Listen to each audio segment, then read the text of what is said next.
我是李科, I'm Rick, and I've lived in China for many years, and I've always wondered about the kind of transformation Tibet experienced, from a feudal serf society to a brand new Tibet. How did this happen?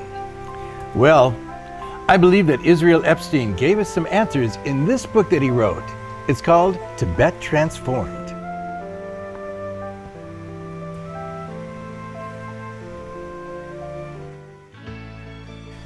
In the last half of the 20th century, Epstein had been to Tibet 4 times, at 10-year intervals.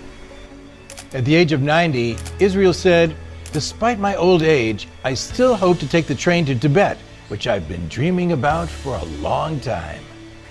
In 1955, Epstein's journey from Chengdu, Sichuan province, to Lhasa took a grinding 12 days by jeep and truck. Even that seemed high speed then. The road he took is a magnificent engineering achievement in human history, the Sichuan Tibet Highway. PLA soldiers, carrying more than 40 kilograms of equipment and bearing the extreme cold and lack of oxygen, built a road in mountains and over rivers.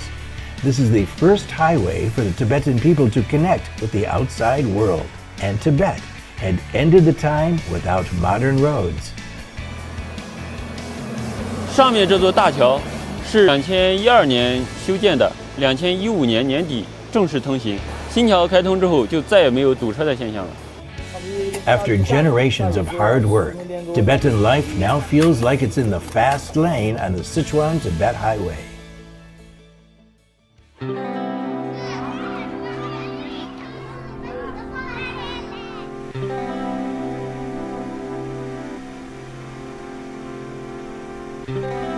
In 1955, during Epstein's first journey to Tibet, he found children could hardly go to school in Lhasa. It was even strange to see females being educated. Only some young lamas took religious classes at the temple. In 1965, during Epstein's second journey to Tibet, education in Lhasa had changed significantly. The central government had equipped Tibet with physics and chemistry laboratories. Some of the facilities were rarely seen even in Beijing or Shanghai. After 70 years, what do the schools look like in Tibet now? Well, let's take a look.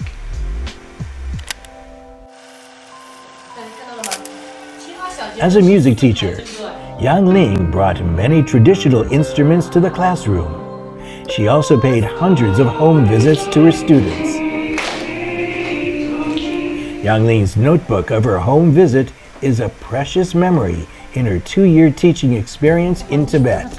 She has always believed in a motto of doing ordinary things in an extraordinary way. Since 2016, more than 1,600 outstanding teachers came to Tibet, which helps promote the education and communication among students and teachers from different backgrounds.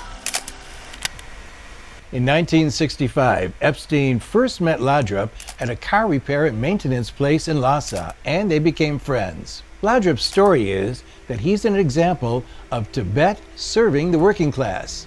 A long time ago, in old Tibet, Ladrup used to be a blacksmith slave.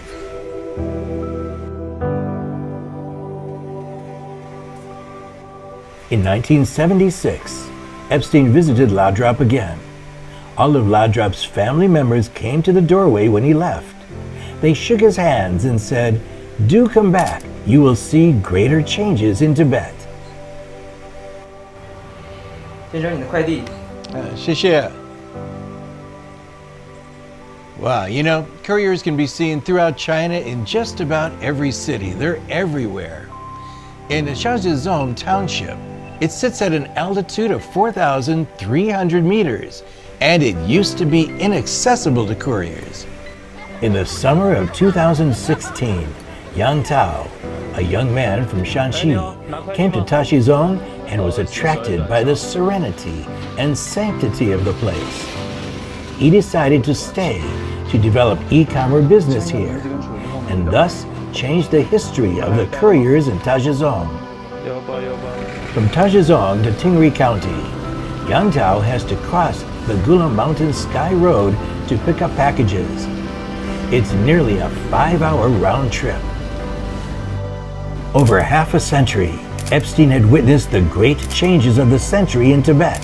As he himself put it, "In the time and space that history has placed me, I feel that I have not recognized anything better or more meaningful than to witness the revolution in China and live with the Chinese people." Changes in Tibet will continue, and we're about to find out more.